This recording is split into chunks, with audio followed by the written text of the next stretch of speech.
Olá, um forte abraço a todos. O meu nome é Rui Santos, este é o canal Explica Tuga que vos traz hoje a resolução do Exame Nacional de Matemática B. Trata-se da segunda fase do ano de 2025. Apelo desde já a que façam a subscrição no canal, deixem também um like neste vídeo e vamos então dar início aos trabalhos. Admita que numa empresa o custo total de produção C em euros de um determinado produto em função da quantidade produzida X em unidades é dado por 1.1. Complete o texto de acordo com o modelo apresentado, selecionando a opção correta para cada espaço. Escreva na folha de respostas apenas cada um dos números 1, 2 e 3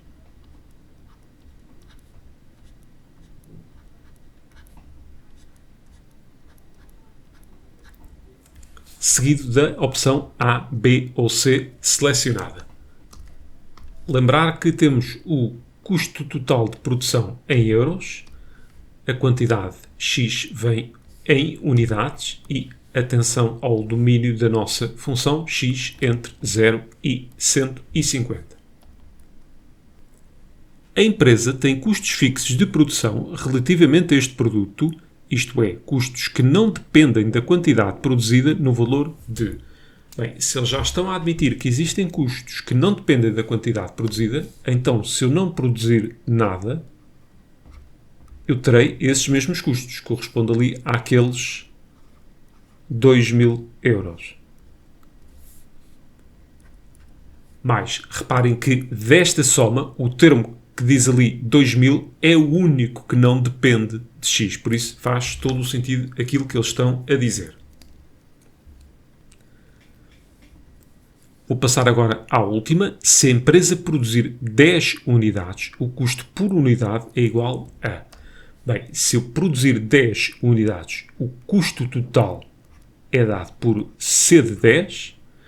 Bem, se eu quiser por unidade, vou ter de dividir pelas 10 unidades produzidas.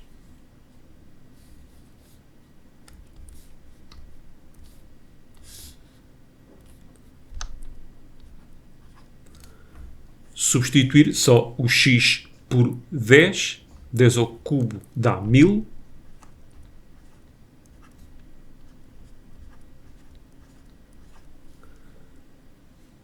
Dez ao quadrado dá 100.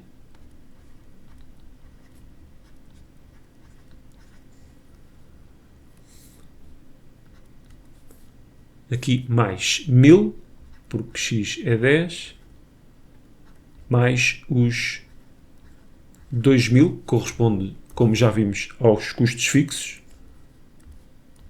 Feitas as contas, isto dá 296 euros.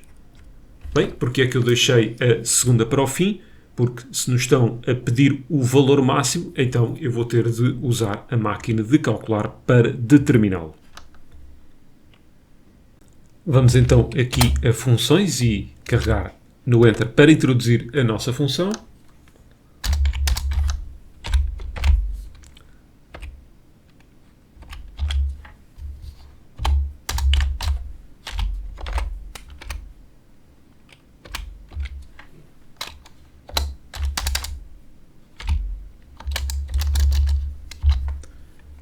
E agora, traçar o gráfico, não vale a pena olhar para aqui porque vamos já a eixos e respeitar o domínio, que é entre 0 e 150. Confirmar, confirmar e agora aquilo que eu observo é uma função crescente. Ou seja, o máximo então será atingido ali nos 150. Bem, eu podia mexer aqui até chegar aos 150, ou escrever aqui 150, e cá tenho então a ordenada desse valor, 39.500 euros. Em alternativa, podia ir aqui a tabela, e pôr aqui os 150 e ver qual o valor correspondente. Aquele C de 10 que foi calculado anteriormente, também podia ser calculado a partir daqui, cá está 2.960, que depois dividiu por 10 e deu os 296 euros. Vou só acrescentar então essa informação. O C de 150 será então o nosso máximo dentro daquele intervalo, que corresponde a 39.500 euros. Vamos só dar um ponto final neste exercício. A, C, A. E estamos despachados. 1.2. Determine o número de unidades que a empresa deve produzir para que o custo total de produção seja de 17.000 euros.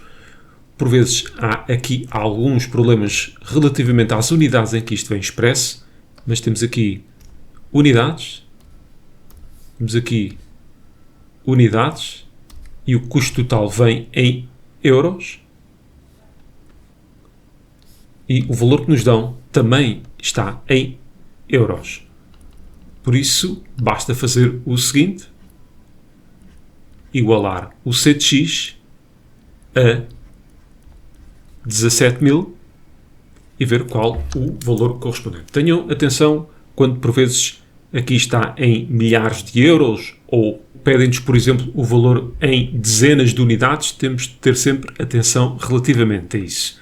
Bem, a partir daqui o problema é com a máquina de calcular e não comigo. Vamos então a isso.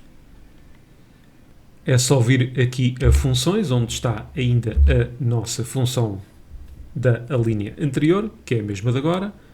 Vamos adicionar uma outra com o valor de 17.000. Voltar aqui a traçar o gráfico e agora é só ver aqui a interseção. É para arredondar às unidades, nem é preciso, o valor é 100, redondo. Vamos só dar a resposta final. X igual a 100, arredondamento às unidades, já tinha falado disso, que o valor tinha dado redondo.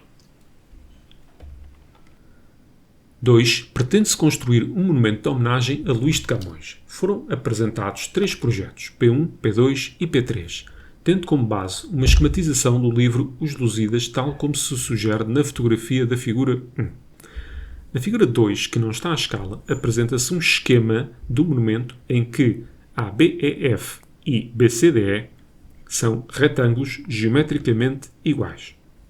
O comprimento da AB é de 3 metros, de BE 4 metros e o ângulo ABC de 60 graus. Os projetos diferem no suporte de abertura do ponto A ao ponto C, como se sugere nos esquemas da figura 3 que não estão à escala. 2.1. No projeto P1 é proposto um suporte retilíneo como se sugere no esquema da figura 3, que é esta aqui. Qual é o valor de AC em metros nesse projeto? Então, vou só acrescentar aqui esta informação. AB 3 metros, BE 4 metros, não creio que vá ser preciso, e o ângulo ABC é de 60 graus. Eu preciso saber o comprimento da AC. Está fácil. Vamos desenhar aqui o triângulo ABC ampliado.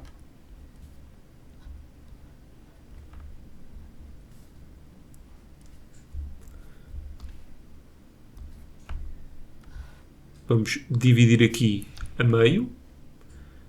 Então, se dali é 60 graus, então aqui estamos a falar apenas de 30 graus e eu estou interessado em AC. Bem, eu posso saber metade desse comprimento, que corresponde aqui ao cateto oposto. Então, a razão trigonométrica que nos relaciona o cateto oposto com a hipotenusa é o seno.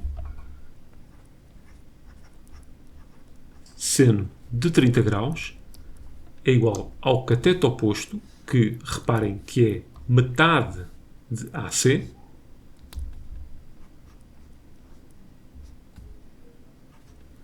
sobre a hipotenusa, que é 3.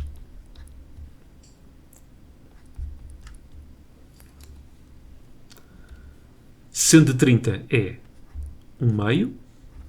Eu vou enviar para lá aquele 3 que está em denominador. E ficamos com isto, de onde AC é igual a 3 metros. Reparem que o denominador é igual de um lado e do outro. Sendo assim, a resposta correta é a C. 2.2. Numa primeira seleção, decidiu-se que o monumento a construir teria um suporte de abertura em arco. Esse suporte será de ouro e pretende-se escolher de entre os projetos P2 e P3 aquele em que o comprimento do arco AC seja menor. No projeto P2 é proposto um suporte com a forma do arco de circunferência AC com centro no ponto B e raio AB. No projeto P3 é proposto um suporte com a forma do arco de circunferência AC com suporte no ponto E e raio AE. Admita que AEC é de 35 graus. Qual dos dois projetos P2 ou P3 deve ser escolhido? Vamos calcular o comprimento do arco AC e ver qual deles é menor. Então, fui buscar esta informação ao formulário, é a fórmula que nos dá o comprimento de um arco de circunferência. Para calculá-lo, vamos precisar do ângulo e do raio. E isso é dito porque o raio é AB, que está aqui, 3 metros, e ele vai descrever este ângulo que nós temos aqui, que é de 60 graus. A única coisa que agora temos de ter atenção é que aqui a amplitude tem de estar em radianos. Bem, o que é que eu sei? Sei que 180 graus corresponde a π radianos.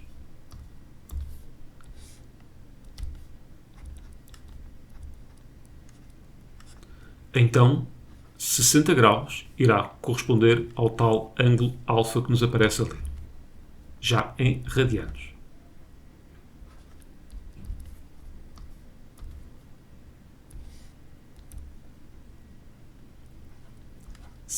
π sobre 180 dá π sobre 3. Então, o comprimento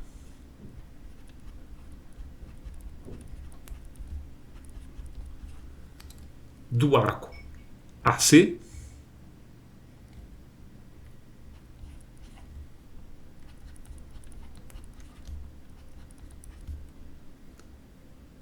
é igual a π sobre 3 vezes 3, que é igual a π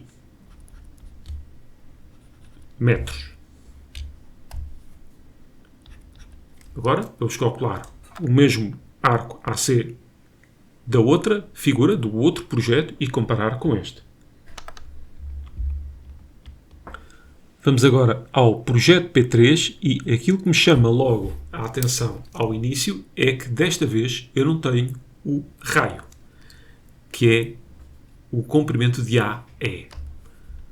Por isso, eu vou desenhar aqui o retângulo A,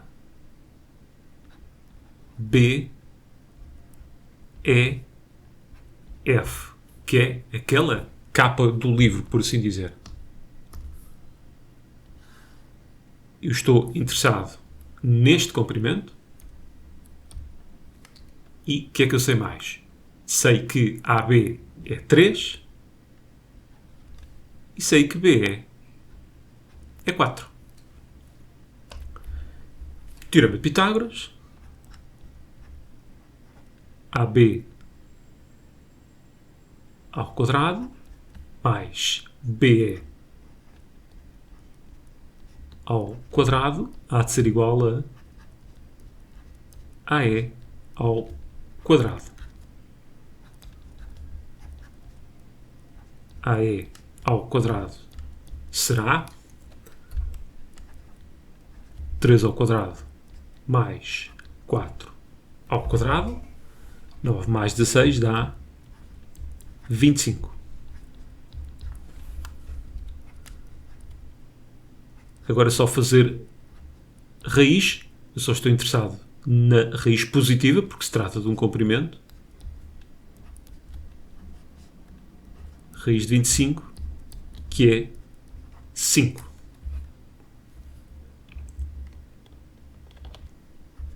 Metros, se assim quisermos.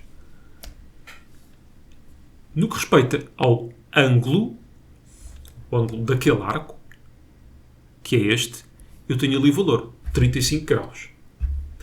Mais uma vez, vamos ter de converter em radianos. Ponto de partida é o mesmo. 180 graus corresponde a π radianos. –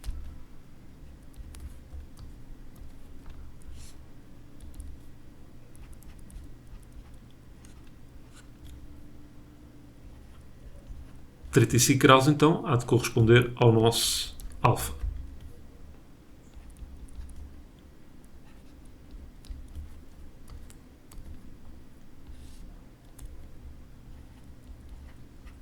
35 π sobre 180.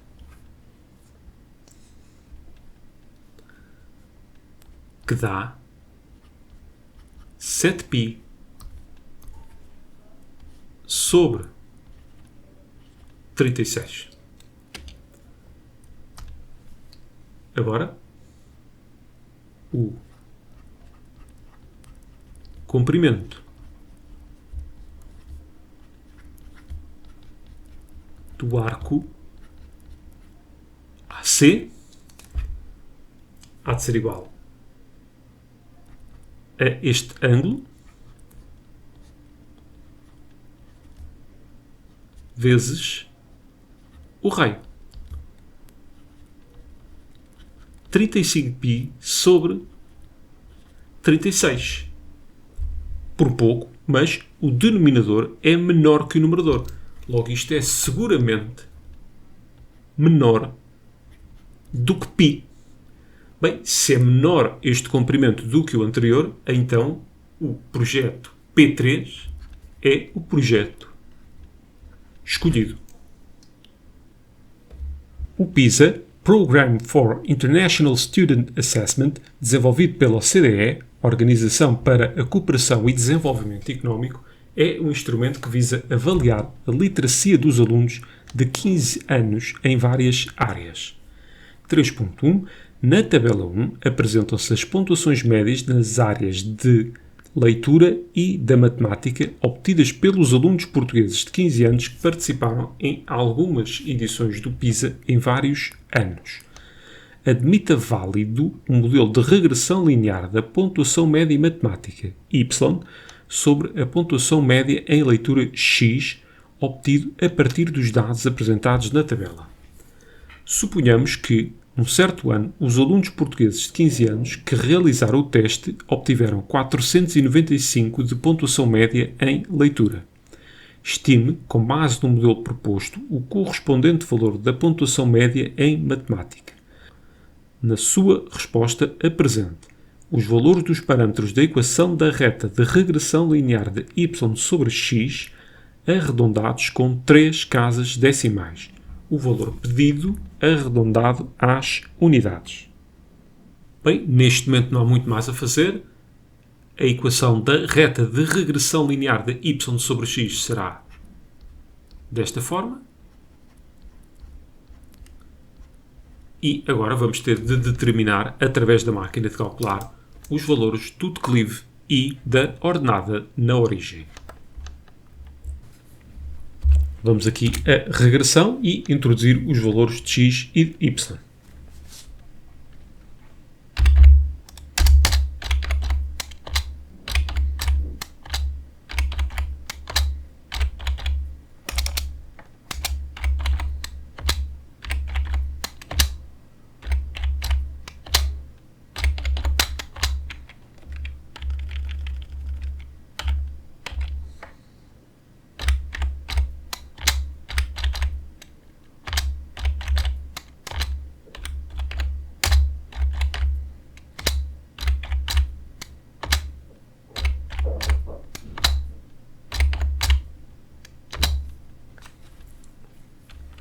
Vamos agora finalmente aqui ao gráfico,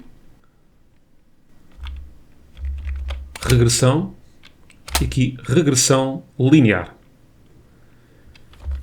E temos aqui a reta de regressão linear e a sua respectiva equação. Nós queremos estimar o valor do y quando o x é 495, por isso vamos fazer exatamente isso.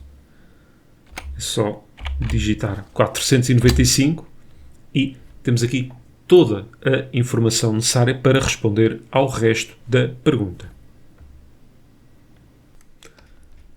Só tomar aqui nota de algumas coisas. O valor pedido final com arredondamento às unidades e os valores dos parâmetros com 3 casas decimais. Então, esta será a equação da reta de regressão linear. 1,358x menos 178,884. Nós queremos estimar o valor do y quando o x for 495.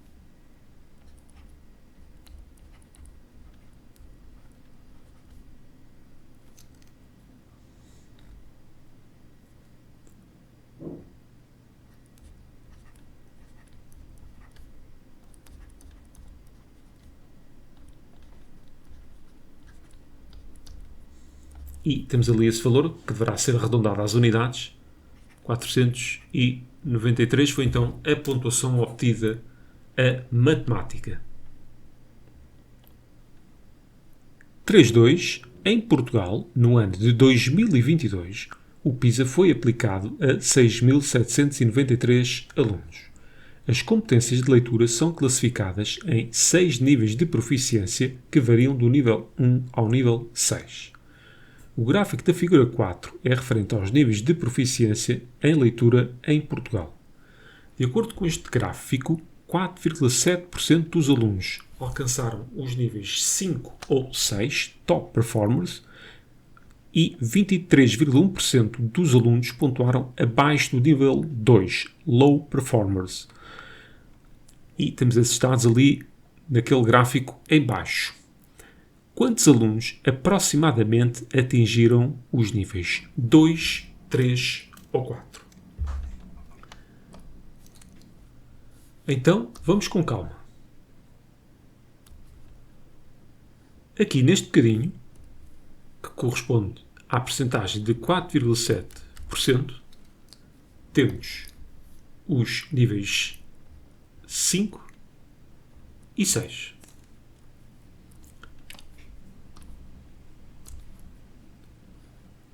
Neste bocadinho, que corresponde a 23,1%, temos os alunos que pontuaram abaixo do nível 2, seja nível 1.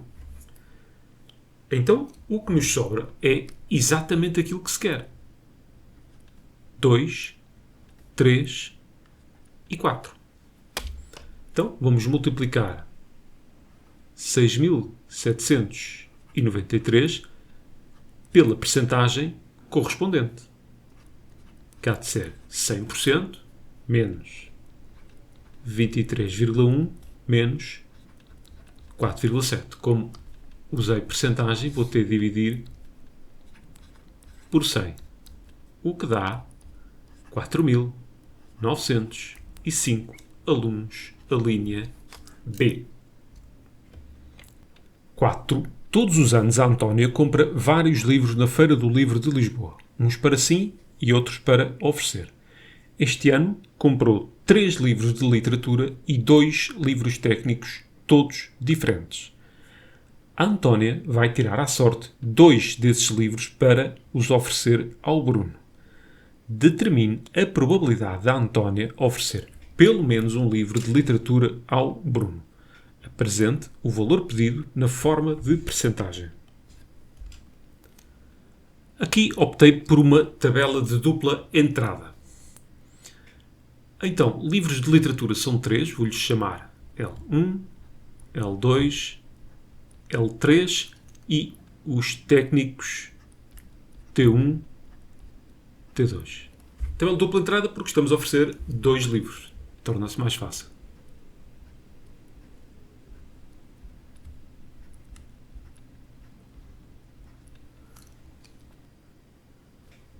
Por um lado, os livros são todos diferentes. Aliás, eu já assumi isso quando chamei aqui de L1, L2, L3.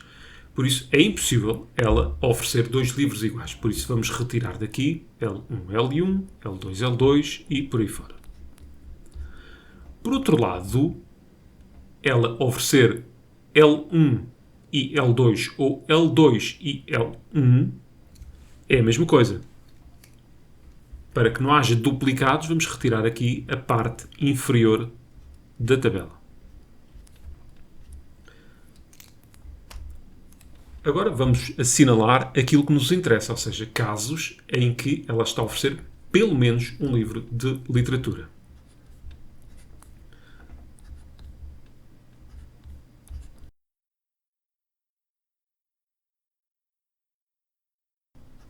E o único sítio em que não vai acontecer isso é aqui, em que ela oferece os livros T1 e T2.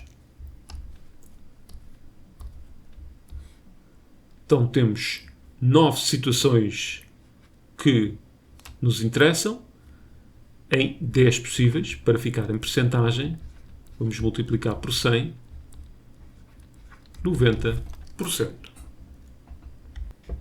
5. Numa aula de física, procedeu-se a uma experiência utilizando sensores para medir os valores da velocidade de um robô num determinado trajeto. Seja V a função que faz corresponder o tempo t em segundos durante os primeiros 120 segundos do movimento do robô ao respectivo valor da velocidade em metros por segundo. Seja f a função que dá a taxa de variação instantânea da função v para cada valor de t. Sabe-se que entre os 30 segundos e os 50 segundos a taxa média de variação da função v é um número positivo. A partir dos 60 segundos, a velocidade do robô é crescente. Na figura 5 estão representados 2 gráficos A e B em referencial cartesiano e ortogonal. Justifique que nem o gráfico A nem o gráfico B podem representar a função f. Apresento uma justificação para cada um dos gráficos. E vamos começar pelo A. O que aqui está escrito é que a partir dos 60 segundos, para valores de t superiores a 60 segundos, a nossa velocidade é crescente.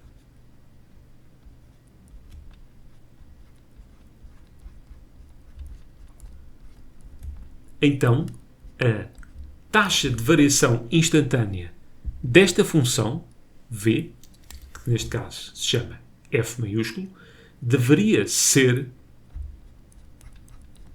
positiva. Mas aquilo que eu observo é que ft muda de sinal.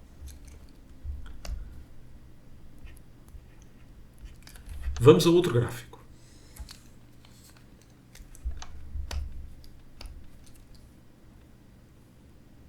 A taxa média de variação entre os 30 e 50 segundos é positiva. Isto implicaria que o V de 50 fosse superior ao V de 30. Por outro lado, aquilo que eu observo no gráfico B é o seguinte: entre os 30 e os 50 segundos,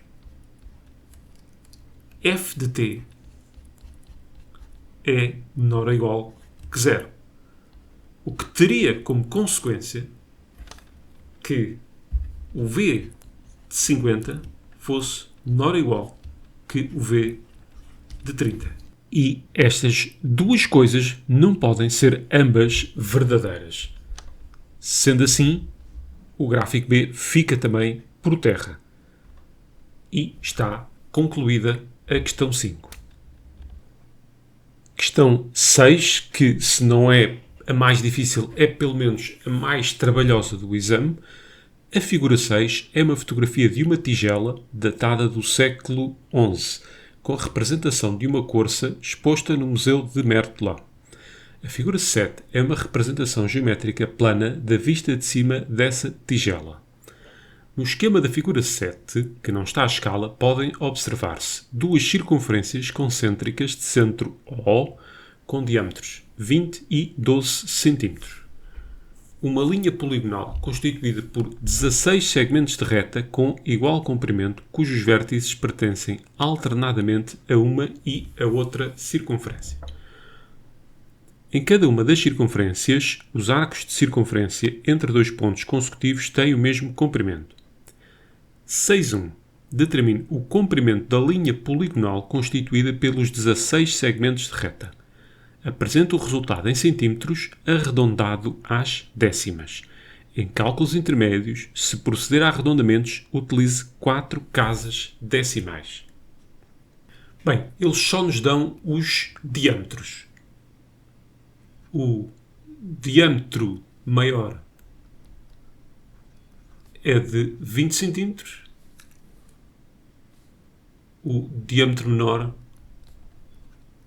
é de 12 cm. O que faz com que o raio maior seja de 10 cm e o raio menor de 6 cm. E reparem que o raio maior é, aqui na nossa figura, a distância de O a A. Mais este ângulo que eu estou a assinalar aqui a vermelho corresponde a 360 graus a dividir por 8. Reparem que nós temos 8 triângulos daqueles. E isto dá 45 graus. Sendo assim, aquele ângulo que eu vou assinalar ali a verde é um ângulo de 45 graus a dividir por 2. O que dá 22 graus e meio.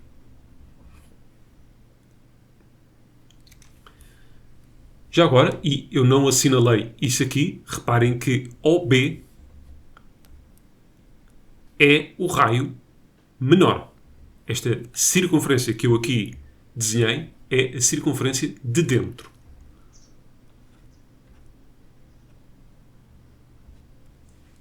Então, temos já aqui toda a informação necessária e agora vamos fazer este exercício de duas formas diferentes.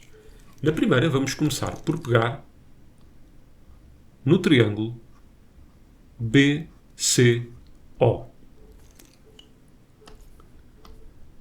Vou desenhá-lo aqui.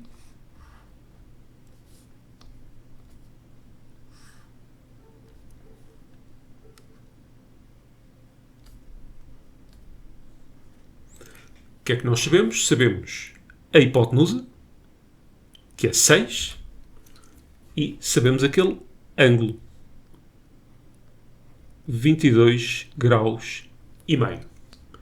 Relativamente àquele ângulo, reparem que BC é o cateto oposto, CO é o cateto adjacente. Por isso, vamos usar trigonometria para determinar ambos.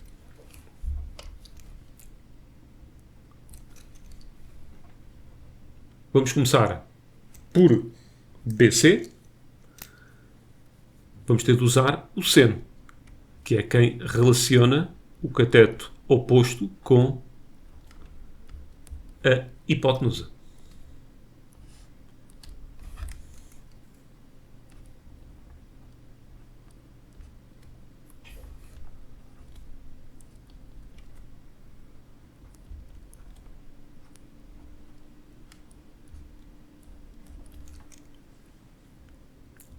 6 vezes seno de 22 graus e meio. Se voltarem ao início do exercício, vão ver que temos de fazer o arredondamento com 4 casas decimais.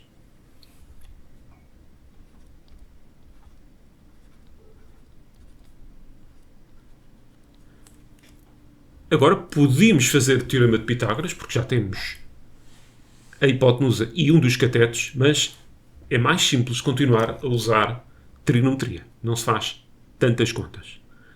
Então, agora com o cosseno,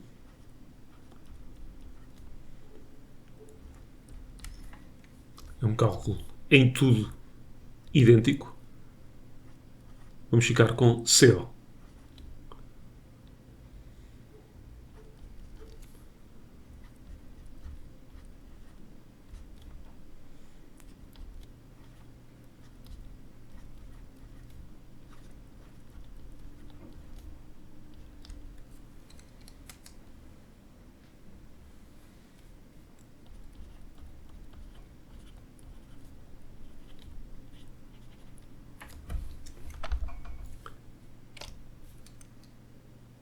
E eu vou tomando aqui nota dos valores.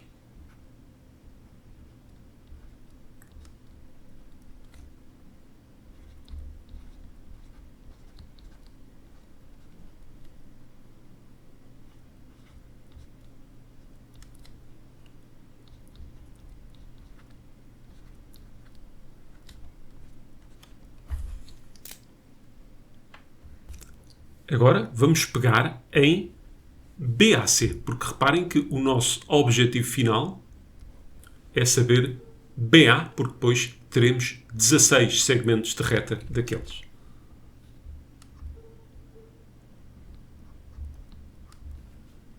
Vou desenhá-lo mais uma vez.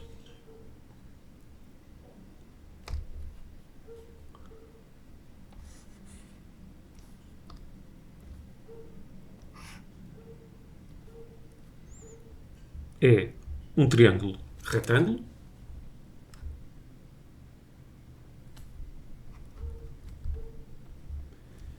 Eu já tenho BC, consigo saber CA e com isso consigo terminar AB por um teorema de Pitágoras. Vamos primeiro a CA. Bem, eu sei que de O a A 10 cm, sei que de C a O é isto, então vai por diferença.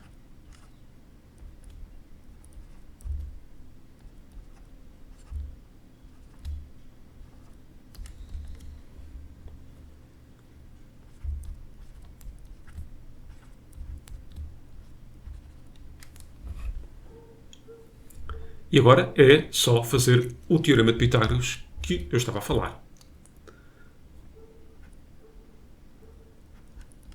BA ao quadrado é igual a BC ao quadrado mais CA ao quadrado, CA, AC, tudo a mesma coisa. Então, 2,2961 ao quadrado, mais este último valor também ao quadrado.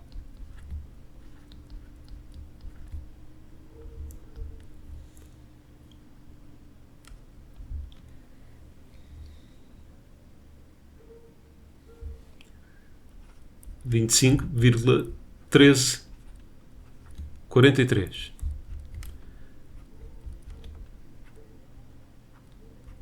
BA será então a raiz positiva, trata-se de distâncias, deste valor.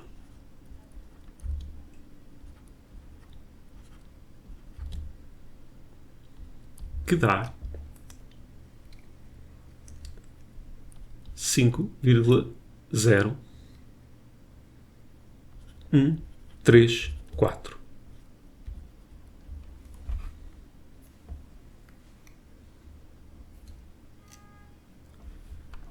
E agora, se quisermos o comprimento,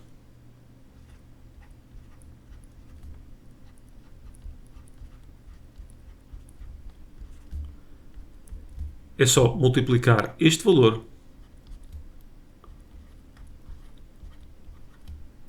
por 16. Temos 16 segmentos de reta ali. Agora, o arredondamento é apenas com uma casa decimal, um arredondamento às décimas, 80,2 centímetros. Agora, vamos ao segundo método, que era um bocadinho nada mais curto que este. Para este segundo método, vamos nos servir de uma construção geométrica diferente, mas tudo isto continua a ser relevante. Lembrar apenas uma coisa: não existe correspondência entre estas letras e as letras que foram usadas no método anterior. Feita a exceção ali ao ponto A e ao ponto O. Reparem agora que o nosso raio maior é este lado, ou seja, BO.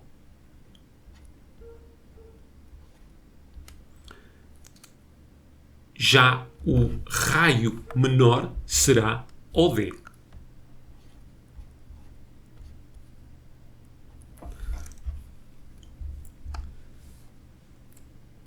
Nesta figura nós temos 8 triângulos vermelhos daqueles. Logo, este ângulo será de 360 graus a dividir por 8, o que faz com que este tenha 22,5. E agora vamos pegar no triângulo BCO.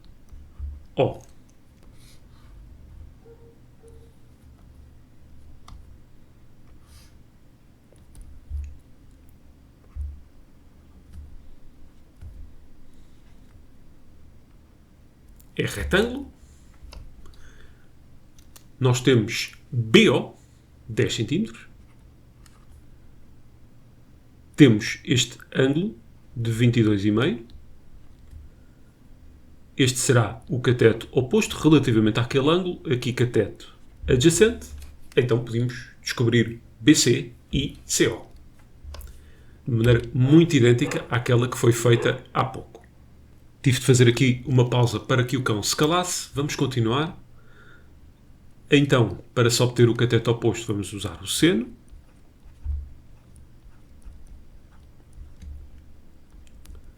Que há de ser igual a BC sobre 10.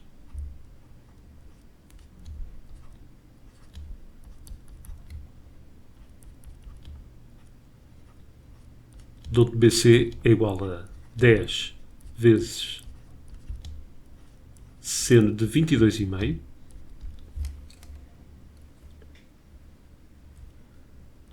Três vírgula 8268. Vou guardar aqui em cima também.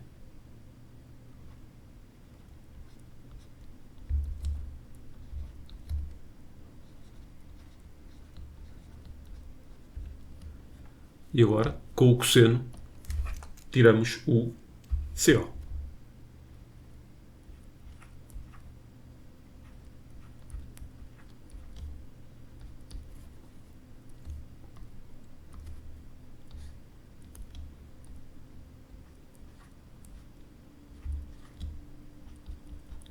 E mais uma vez, é mais fácil usar aqui o cosseno do que estar a fazer Teorema de Pitágoras.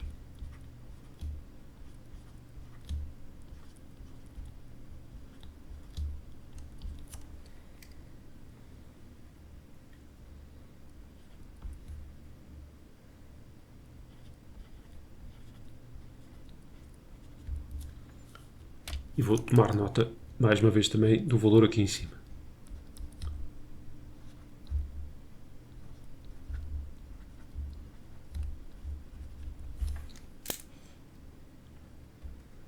Vamos mudar de triângulo e lembrar que nós estamos interessados em BD, por isso vamos usar o triângulo BCD.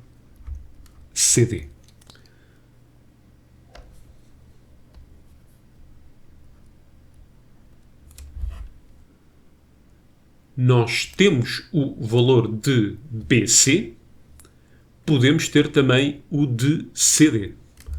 Lembrar que de D a O é 6 e lembrar que de C a O é isto. Logo, o comprimento de CD há de ser a diferença.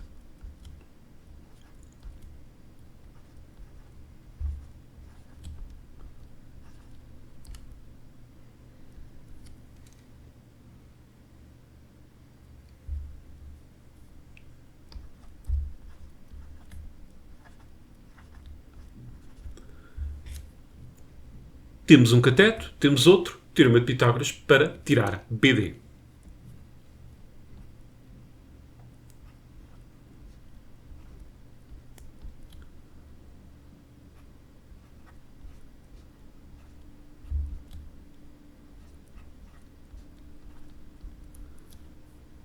Primeiro temos aqui.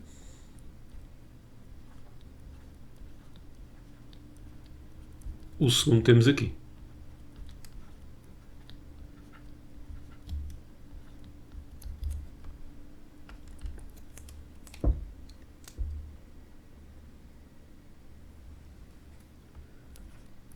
(25,1342). Onde é que eu já vi este valor? BD será então igual à raiz positiva disto. E a partir de agora já me estou a repetir.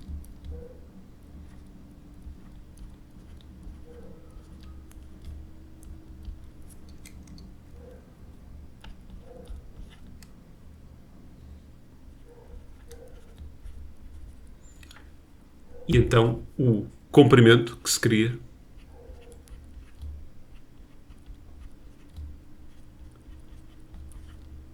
será 16 vezes este valor, com arredondamento às décimas, 80,2 centímetros.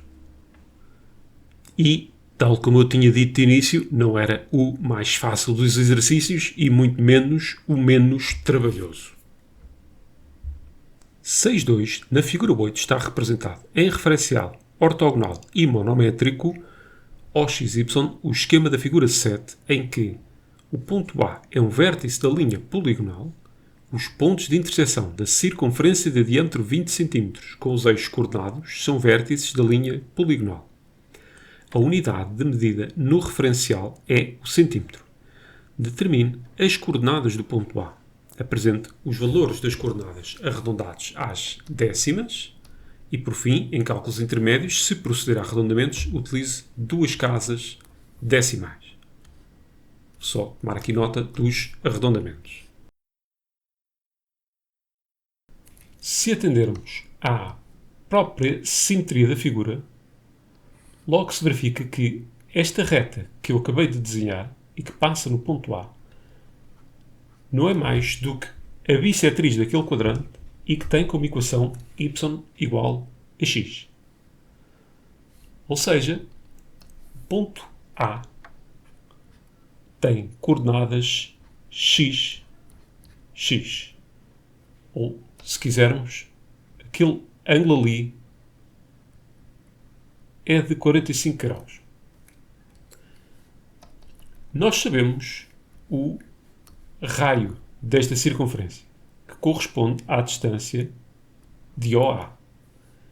E, atendendo a isto que eu acabei de falar, vou agora desenhar o seguinte triângulo.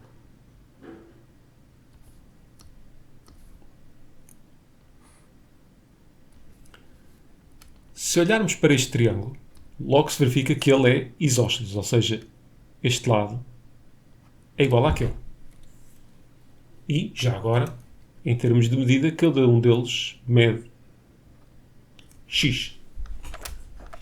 Por isso, a partir de agora, podia-se fazer o seguinte. Já agora só vou tomar aqui nota que a hipotenusa é de 10 cm. Já agora a hipotenusa porque aquele triângulo, além de tudo, também é retângulo. Agora podemos, ou através de um seno ou cosseno, seno de 45 graus é igual a x sobre 10. onde x é igual a 10 seno de 45 graus, que, respeitando o arredondamento, 7,1 cm. Onde o A tem coordenadas 7,1. 7,1. Outra alternativa era fazermos o seguinte teorema de Pitágoras: cateto ao quadrado mais o outro cateto ao quadrado, tem ambos a mesma medida, seria igual a 10 ao quadrado,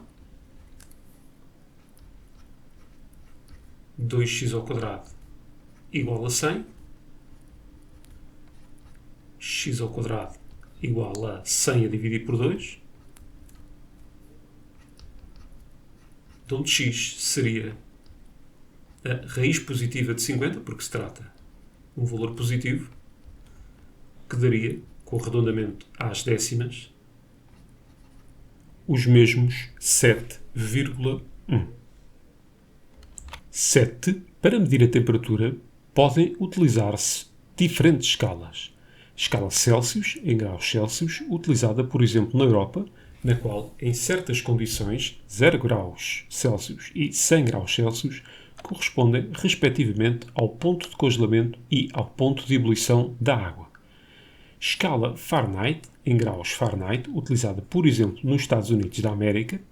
Escala Kelvin, em Kelvin, utilizada no sistema internacional, em que 0 Kelvin é designado zero absoluto. As fórmulas seguintes permitem fazer, respectivamente, conversões de valores de temperatura entre graus Celsius e graus Fahrenheit e entre graus Celsius e Kelvin. 7.1. Complete o texto de acordo com os dados apresentados, selecionando a opção correta para cada espaço. Escreva na folha de respostas apenas cada um dos elementos 1, 2, 3,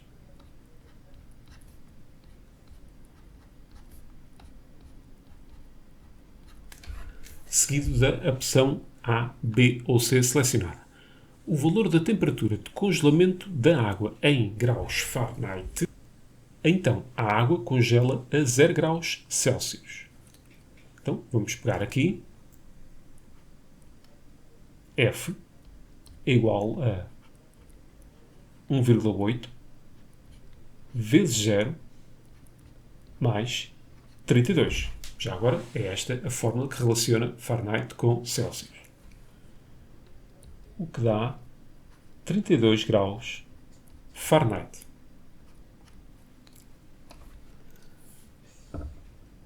E o valor da temperatura de ebulição da água em Kelvin. Bem, a água entra em ebulição aos 100. Então, é agarrar aqui, é esta que relaciona Kelvin com Celsius. Substituir o C por 100.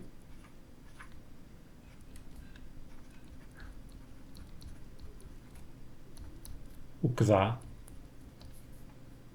373,15 Kelvin.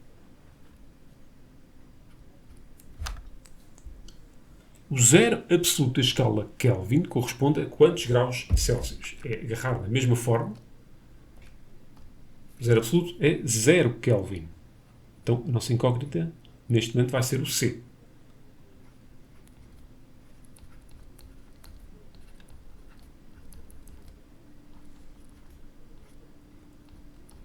Passa para o outro lado, menos 273,15 graus Celsius.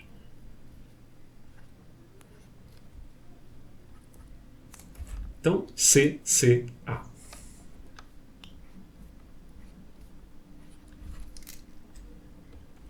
Admita que a temperatura média da superfície do Sol é 5.778 Kelvin. Determine, utilizando as fórmulas apresentadas, o valor da temperatura média da superfície do Sol em graus Fahrenheit de acordo com o valor admitido. Apresente o valor pedido arredondado às unidades. Em cálculos intermédios, não proceda a arredondamento. Marque só aqui nota dos arredondamentos. E reparem que não existe um caminho direto desde Kelvin até Fahrenheit. O que é comum entre as duas fórmulas? É o C, ou seja, a temperatura em graus Celsius. Então temos de pegar por aí. Aqui, 5.778 é igual a C mais 273,15. Podemos resolver em ordem a C para depois usar ali.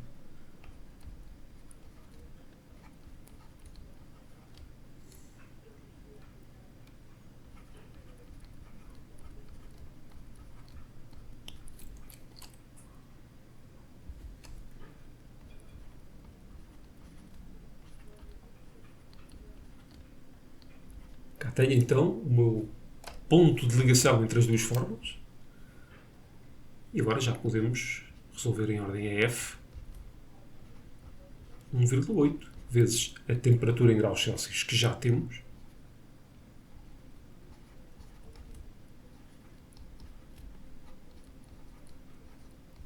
E agora, com arredondamento às unidades, 9.941 graus Fahrenheit.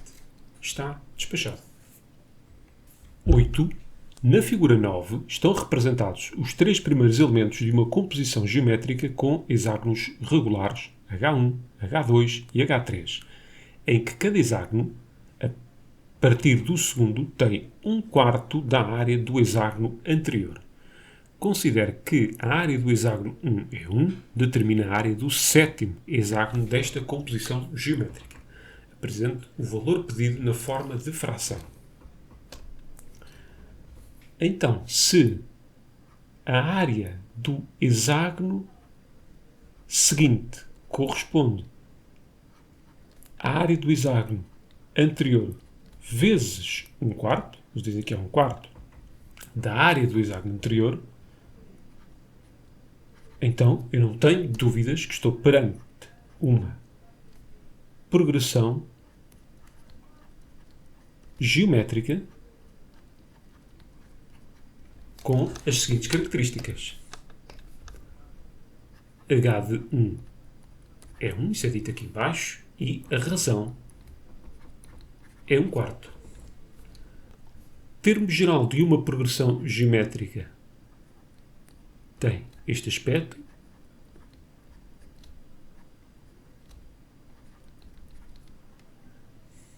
Trabalhando com os nossos valores, resta calcular a área do sétimo hexágono.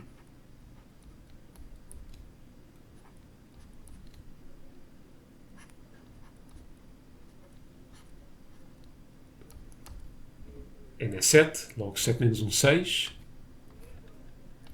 Dá 1 sobre 4.096. Isto não tem unidades, por isso está pronto e está em forma de fração. Em alternativa, podia vir aqui a sequências, adicionar uma sequência, recorrência primeira ordem, e reparem que o termo seguinte é igual ao anterior a dividir por 4. O de 1 é 1, por isso está pronto.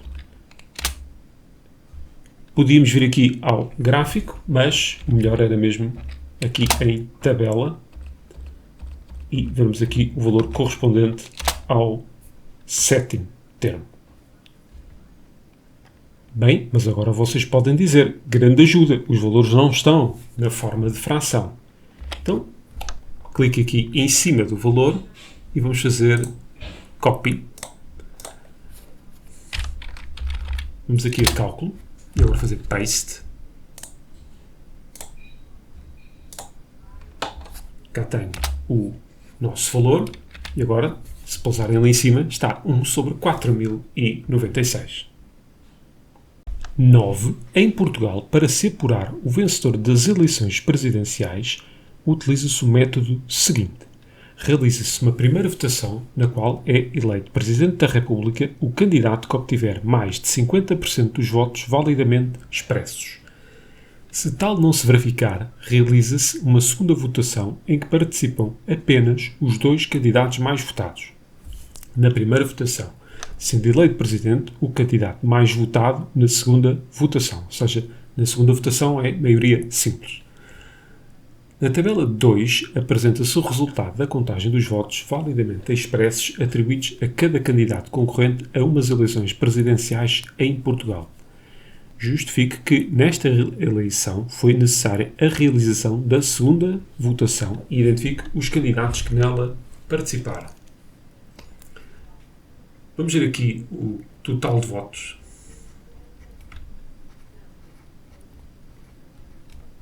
Que é a soma disto tudo.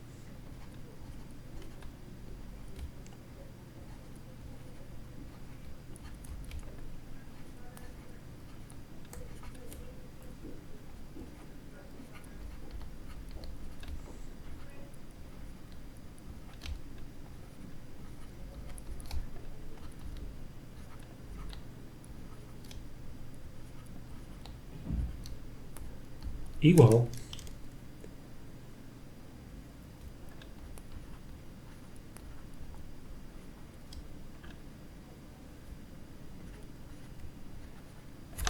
A 5.678.108 votos. Vamos ver agora quanto é que é 50% disto.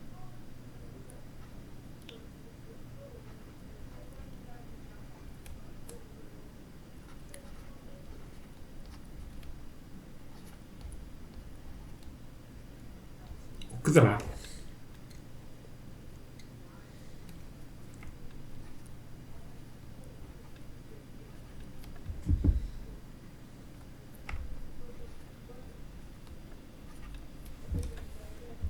E, para então que fosse eleito à primeira volta, alguém teria de atingir os 2.839.055.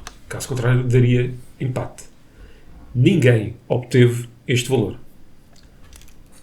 Outra forma de chegar lá seria fazendo o seguinte. Vamos agarrar no mais votado deles.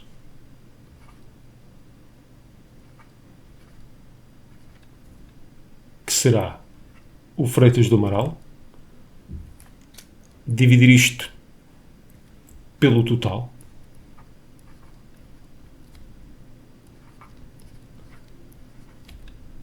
Multiplicar por 100. O que dá 46%. Que é menos do que os 50% exigidos.